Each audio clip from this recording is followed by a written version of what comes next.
වගේ පොඩි පොඩි ටික්ස් පාවිච්චි කරන්න මතක තියාගන්න.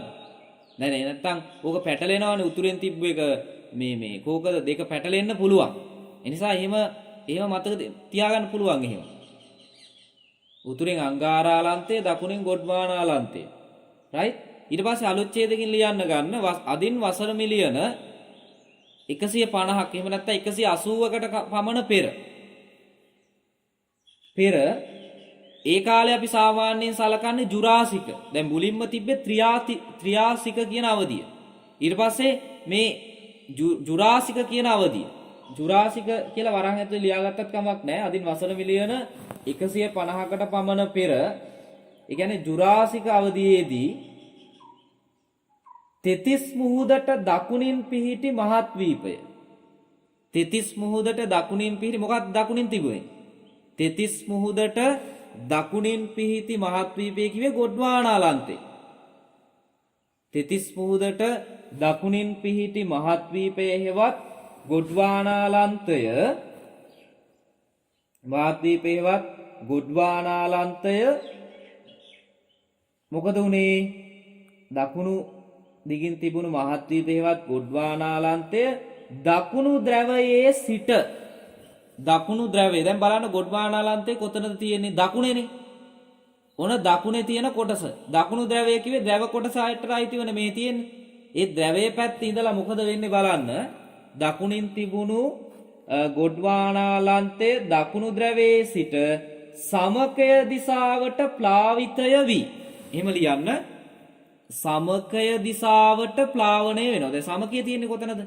සමකය තියෙන්නේ මැදනේ. එහෙනම් මේ පැත්තට එනවා. මේ මෙතන ඊතල වලින් පෙන්වලා තියෙන ගොඩ්වානාලන්තය මේ දකුණු පැත්තේ ඉඳලා සමකයට එනවා. සමකයේ පැත්තට. ඒකයි අපි ලියාගත්තේ. මොකද්ද ලියුවේ? දකුණින් පිහිටි ගොඩ්වානාලන්තය දකුණු ద్రවයේ ඉඳලා සමකය දෙසට ප්ලාවිතය වී නැත්තම් පාවී ගොස් එම ගොඩබිම එහෙම නැත්තම් එම ගොඩබිම් කොටස එම ගොඩබිම කොටස් වලට බිදී ගොඩ්වානාලන්තය සමකය දෙසට පාවී ගොස් සමකය දෙසට පාවී ගොස් එම ගොඩබිම කොටස් වලට බෙදී මොන මහත්වීපද ඇති වෙලා තියෙන්නේ? ඇන්ටාර්ටිකාව ඕස්ට්‍රේලියාව සහ අප්‍රිකාව වශයෙන්. දැන්ම මතක තියාගන්න දකුණින් තිබුණු ගොඩ්වානාලන්තයේ සමකය පැත්තට පාවීගෙන ඇවිල්ලා ඒ කොටස බිඳිලා ගිහිල්ලා ඇන්ටාර්ටිකාව ඕස්ට්‍රේලියාව සහ අප්‍රිකාව යන මහද්වීප නිර්මාණය වී ඇත. අප්‍රිකාව යන මහද්වීප නිර්මාණය වී ඇත.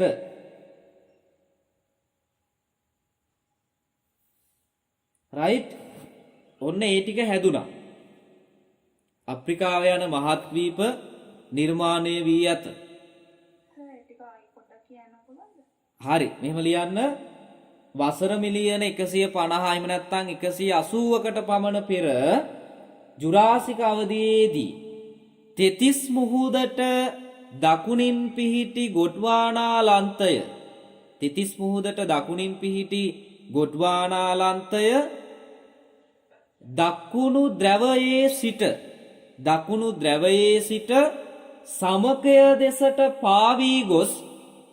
සමකය දෙසට පාවී ගොස්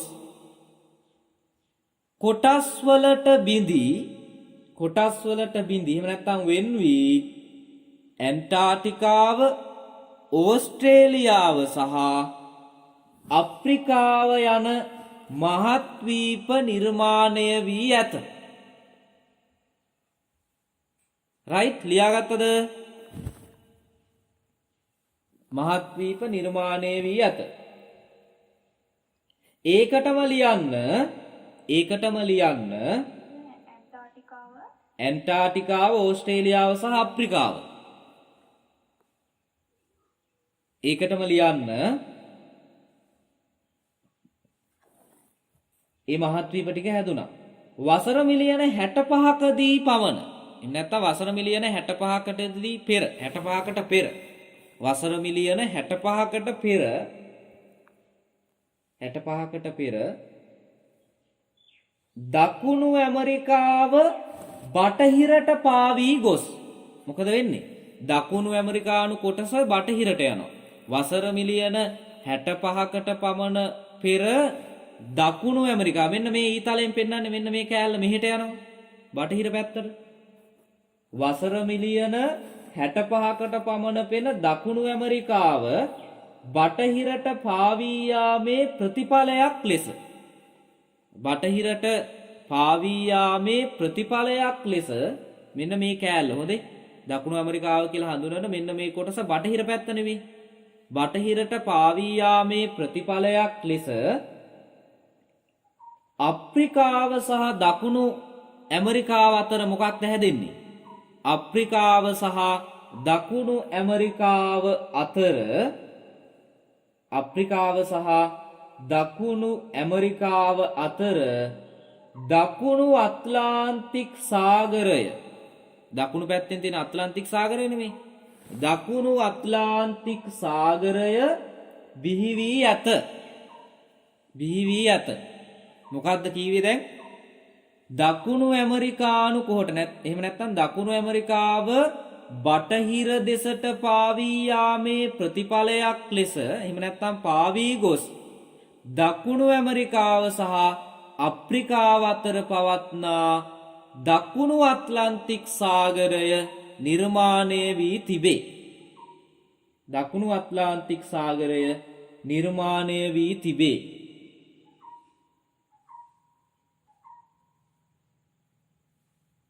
හරිද ලියාගත්තද?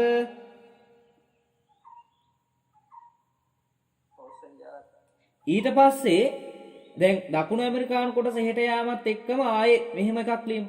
උතුරු ඇමරිකාව සහ දකුණු ඇමරිකාව උතුරු ඇමරිකානු කොටසත් දකුණු ඇමරිකානු කොටසත් ආයේ මේ පැත්තට පාවෙනවා. උතුරු ඇමරිකාව සහ දකුණු ඇමරිකාව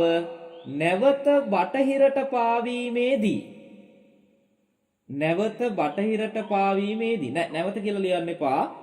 බටහිරට පාවීමේදී උතුරු ඇමරිකාව සහ දකුණු ඇමරිකාව බටහිරට පාවීමේදී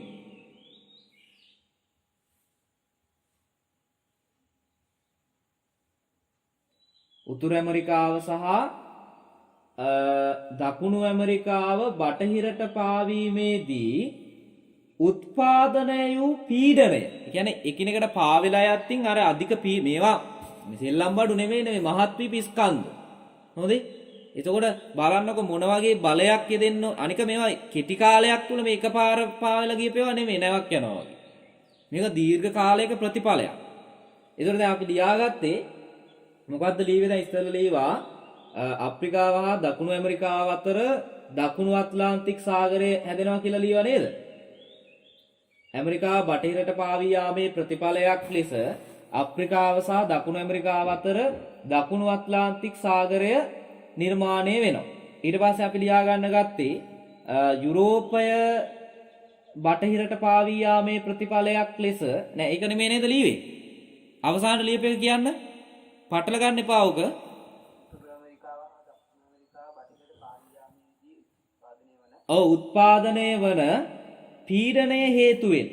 උත්පාදනය වන පීඩනය හේතුවෙන් කඳු වැටි ටිකක් ඇති වුණා. මොනවද?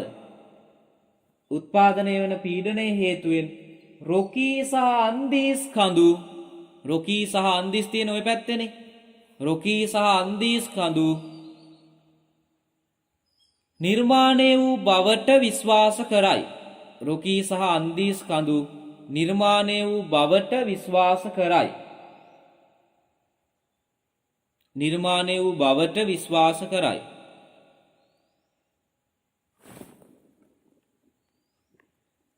නිර්මාණය වූ බවට විශ්වාස කරයි.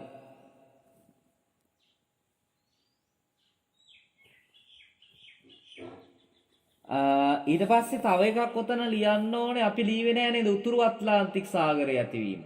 ඒකටම ලියන්න මෙහෙම ලියමු. උතුරු ඇමරිකාව. උතුරු ඇමරිකාව සහ යුරෝපය. උතුරු ඇමරිකාව සහ යුරෝපය. උතුරු ඇමරිකාව සහ යුරෝපය වෙන්වී. කියන්නේ එකම කොටසේ තියෙන මෙතන එකටනේ තියෙන්නේ. දැන් මෙතන ඔන්න උතුරු ඇමරිකානු කොටසයි යුරෝපයයි වෙන් වෙනවා. රයිට්? උතුරු ඇමරිකාව සහ යුරෝපය වෙන්වී. උතුරු ඇමරිකාව සහ යුරෝපය වෙන්වී බටහිරට පාවී යාමේ ප්‍රතිඵලයක් ලෙස වෙන වෙලා මේ පැත්තට මේ දෙන්න යනවා. බටහිරට පාවී යාමේ ප්‍රතිඵලයක් ලෙස උතුරු ඇට්ලාන්ටික් සාගරය නිර්මාණය වී ඇත. උතුරු ඇට්ලාන්ටික් සාගරය නිර්මාණය වී ඇත. උතුරු ඇට්ලාන්ටික් සාගරය නිර්මාණය වී ඇත.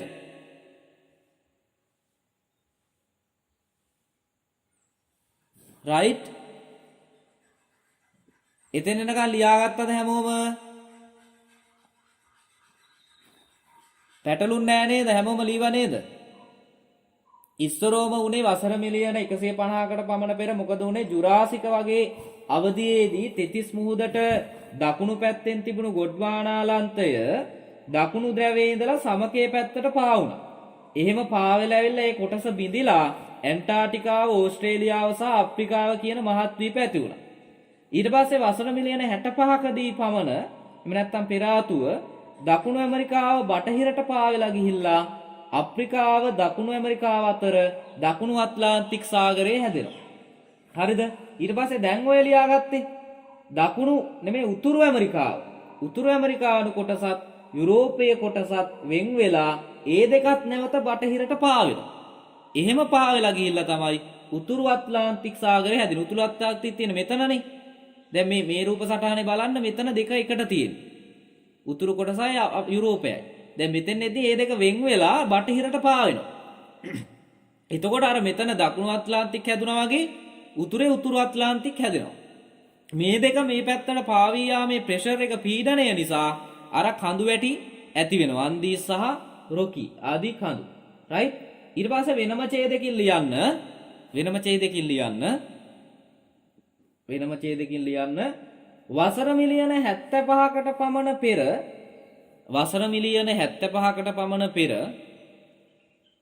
වසර මිලියන 75කට පමණ පෙර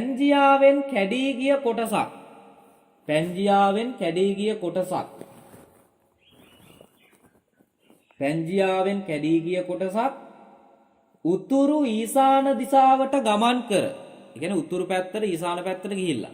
පැන්ජියාවෙන් කැඩී ගිය කොටසක් උතුරු ඊසාන දෙසට ගමන් කොට මොකක්ද ඇති වෙන්නේ?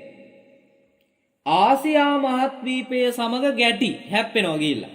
මෙහෙම ගමන් කරගෙන ගිහිල්ලා මේ තියෙන්නේ මේ පැත්තට ගිහිල්ලා ආසියාවේ හැප්පෙනවා. මෙන්න මේ කොටස. හොඳේ පැන්ජියාවෙන් කැඩිණු කොටස මෙන්න මේ ආසියානු පැත්තට ගිහිල්ලා ආසියානු මහද්වීපයේ ගැටි ඉන්දීය උපමහද්වීපය උපත ලබා ඇත. දැන් ඉන්දියාව මෙන්න මේ වගේ කොටසක් තියෙනවනේ. අන්න ඒක හැදෙන්නේ මෙන්න මේ කෑල්ල ගිහිල්ලා මේකේ හැප්පෙනවා. එහෙමයි කියන්නේ. ගැටි ඉන්දීය උපමහද්වීපය උපත ලබා ඇත. එලෙස ගැටීමේදී මොකද වෙන්නේ? එතකොට මෙතන තිබ්බනේ තෙතිස් මුහුද. එලෙස ගැටීමේදී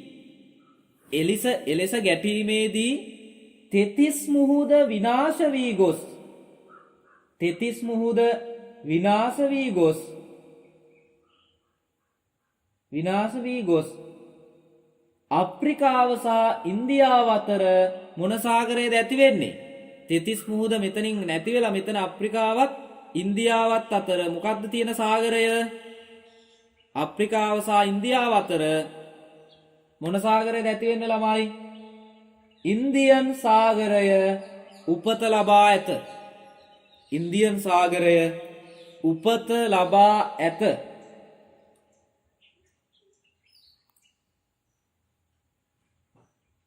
එසේම එකම ලියන්න. එසේම එහෙනම් ඕස්ට්‍රේලියාවත් තියෙනවනේ පහළ. එසේම ඕස්ට්‍රේලියාවද එසේම ඕස්ට්‍රේලියාවද නැගෙනහිරට පාවී ගිය දකුණු පැන්දියාවේම කොටසක් බවට ඕස්ට්‍රේලියාව නැගෙනහිරට පාවී ගිය දකුණු පැන්දියාවේම කොටසක් බවට විශ්වාස කෙරේ. දකුණු පැන්දියාවේම කොටසක් බවට විශ්වාස කරයි. එහෙනම් ඔන්න ඕස්ට්‍රේලියාව මේ පැත්තට ගිහිල්ලා තියෙනවා. රයිට්. ඔන්න ඕකයි උනේ මහද්වීප ප්ලාවිතය. මහද්වීප ප්ලාවිතය කියලා උනේ ඔන්න ඔය කාරණාව දැන් තේරුම් ගන්න. මෙහෙම මේ වසර මිලියන 200කට 275කට පමණ පෙර පැවති පැන්දියාව තමයි මේ අද තියෙන තත්ත්වයටපත් උනා කියලා විශ්වාස කරන්නේ. මේ මහද්වීප ප්ලාවින කල්පිතයෙන් ඉදිරිපත් කරන්නේ. රයිට්. එතකොට දැන් මේක මෙහෙම පාවෙලා යන්න ඕගොල්ලෝ නිකන් හිතන්න. මේ අපි ජීවත් වෙන පෘථුවිය අපි ඉන්න මේ මහද්වීප. මේ මහද්වීප මෙහෙම පාවෙලා යන්න එසේ මෙසේ බලයකට පුළුවන්ද පා කරන්න? ඒ කියන්නේ මේ මහද්වීප ස්කන්ධනේ. මේ දේවල් කොහොමද මේ විදිහට පාවෙන්නේ? ඒ සම්බන්ධව තවත් හරියට මතයක් ඉදිරිපත් වෙලා නැහැ. ඒ සම්බන්ධව ඉවහල් වුණු බලවේගය මොකක්ද කියන එක. හරි. එහෙම නැත්නම් අපි ඒ ගැන ලියමු. මේ ඡේදකින් ලියන්න, අලුත් ඡේදකින් මෙහෙම අදහසක් ලියන්න. පැන්දියා මහද්වීපය. එහෙම නැත්නම් පැන්දියාව බිඳී පාවී යාමට, පැන්දියාව මෙලෙස බිඳී පාවී යාමට තරම් ඉවහල්ලු. පැන්දියාව බිඳී පාවී යාමට තරම් ඉවහල්ලු. එහෙම නැත්නම් හේතු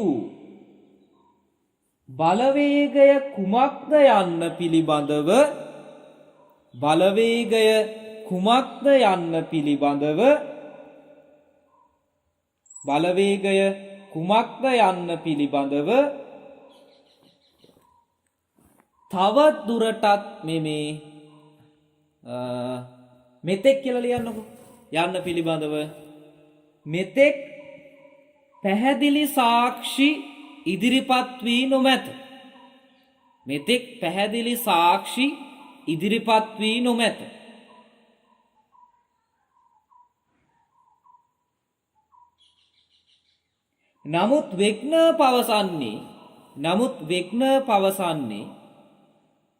නමුත් වෙග්න පවසන්නේ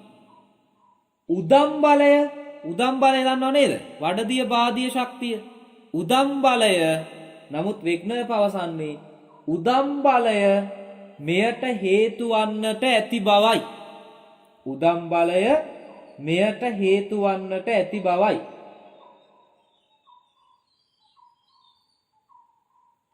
මෙයට හේතු වන්නට ඇති බවයි. නමුත් ඒ පිළිබඳව එතරම් පිළිගැනීමක් නොමැත. ඒ සම්බන්ධව පැහැදිලි සාක්ෂි ඉදිරිපත් කරලා නැහැ. ඒ පිළිබඳව තරම් පිළිගැනීමක් නොමැත.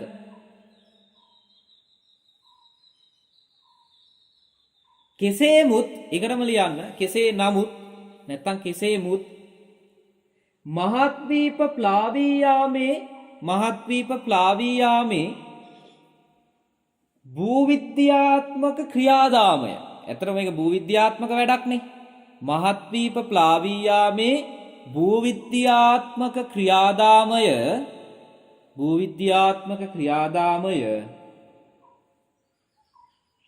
තහවුරු කිරීම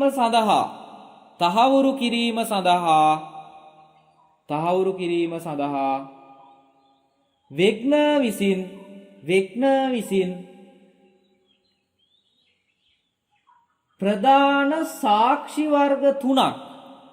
ප්‍රධාන සාක්ෂි වර්ග තුනක් ඉදිරිපත් කොට තිබේ. වෙග්න විසින් ප්‍රධාන සාක්ෂි වර්ග තුනක් ඉදිරිපත් කොට තිබේ. මොනවද ළමයි මේ සාක්ෂි කියන්න බලන්න. වෙග්න ඉදිරිපත් කරපු සාක්ෂි මොනවද? මේ ප්ලාවිතය ඔප්පු කරන්න මොනවද ඉදිරිපත් කරේ වෙග්න?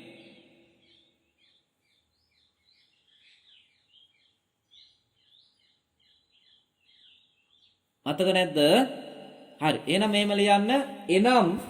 එනම් කියලා පහලට ලියන්න. 1 2 3 දාලා පුරාජීව විද්‍යාත්මක සාක්ෂි. 1 2 3 දාලා ලියන්න. පුරාජීව විද්‍යාත්මක සාක්ෂි 1.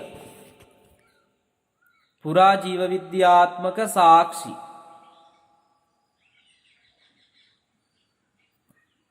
පුරාජීව විද්‍යාත්මක සාක්ෂි. සිහිනය යථාර්ථයක් කරන හිතුවක්කාරීන්ගේ භූගෝල විද්‍යා පන්තිය සඳුන් පේමරත්න උසස් පෙළ සිද්ධාන්ත සහ පුනරීක්ෂණ පන්ති ඇරඹුණා. ලියාපදිංචි වීමට ඔබගේ නම පාසල නගරය WhatsApp මගින් යොමු කරන්න. 076 162 90 45